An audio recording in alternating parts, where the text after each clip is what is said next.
मुद्दे की बात तर्क के साथ, बारीक पड़ताल, सुलगते सवाल, पक्ष विपक्ष, पत्रकारिता निष्पक्ष।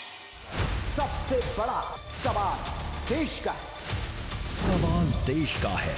सुनील राउत के साथ वीके न्यूज, राष्ट्र के नाम।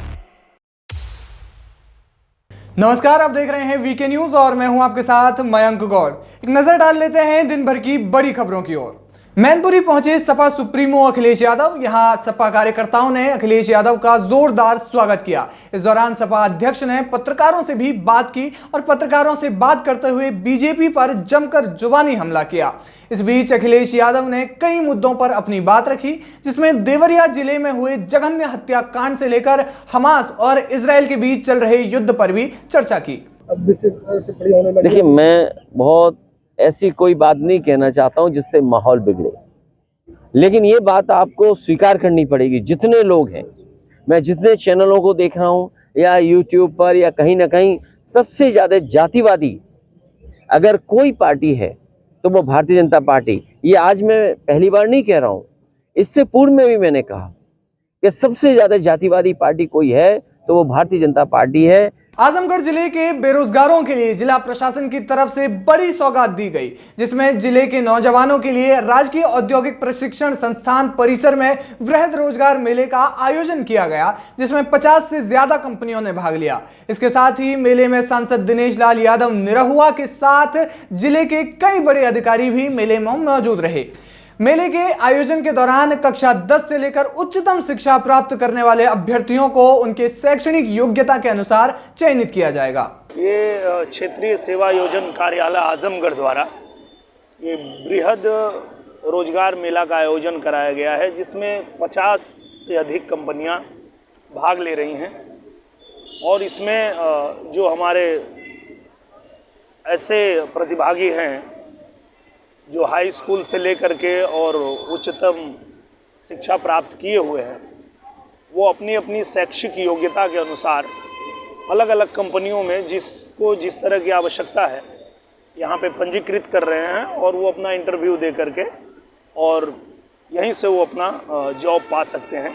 एमपी में साल के अंत में चुनाव होने हैं, जिसको लेकर पुलिस प्रशासन भी फुल एक्शन में है। बीते 3 दिनों में पुलिस की तरफ से ताबड़तोड़ कार्रवाई करते हुए पहले करोड़ों की अवैध शराब के जखीरे का पर्दाफाश किया था और इसी बीच पुलिस प्रशासन की तरफ से कार्रवाई करते हुए बीते दिन अवैध हथियार तस्कर गिरोह का पर्दाफाश किया है, जहां धार जिला पुलिस अधीक्षक के निर्देशन में साइबर क्राइम और गंदवानी मनावर की ओर से कुक्षी पुलिस टीम ने गंदवानी के गांव बारिया के जंगल से भारी मात्रा में अवैध हथियार बरामद कर हथियार बनाने वाली मिनी फैक्ट्री को नष्ट किया, जिसके साथ ही 6 राज्यों में वांटेड चल रहे अंतरराज्यीय तस्कर जो कि 42 अपराधों के मामले में शामिल 58,000 के इनामी बदमाश को गिरफ्तार कर पूछताछ की जा रही है।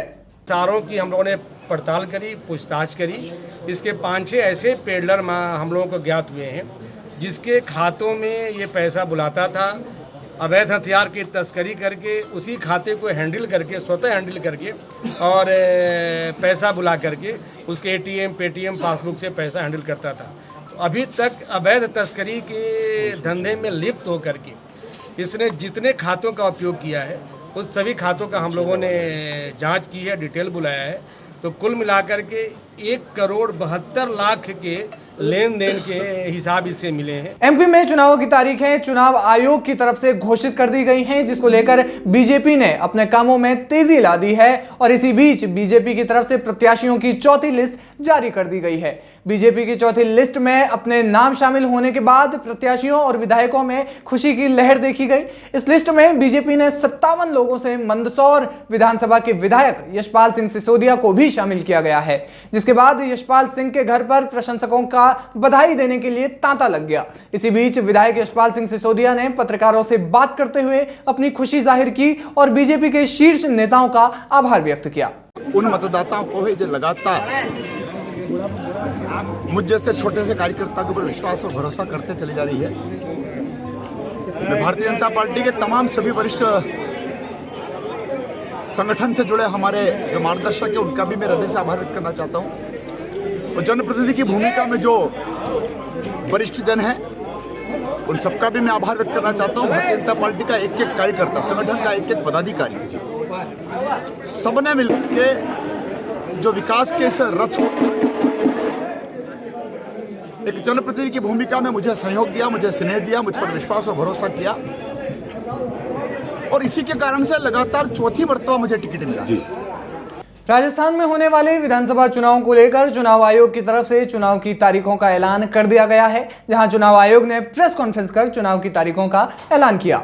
जिसके बाद अब आम आदमी पार्टी की तरफ से चुनाव की तारीखों को लेकर आपत्ति जताई गई है। यहां आम आदमी पार्टी के कोटा जिलाध्यक्ष कुंज बिहारी सिंघल ने निर्वाचन आयोग को पत्र लिखकर 23 नवंबर को राजस्थान में होने वाले मतदान की तारीख पर पुनः विचार करने के लिए पत्र लिखा है, जिसमें आपके जिलाध्यक्ष ने एक वीडियो जारी करते हुए अपनी प्रतिक्रिया दी।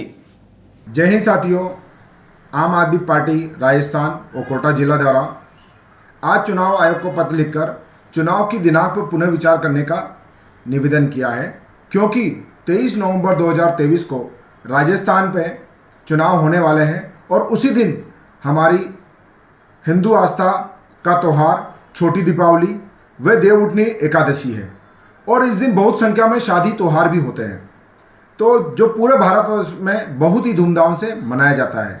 जिस कारण उस दिन यदि मतदान होता है तो मतदान प्रतिशत में कमी आएगी, और कमी आने की वजह से लोकतंत्र की मूल भावना के जो कि विरुद्ध है।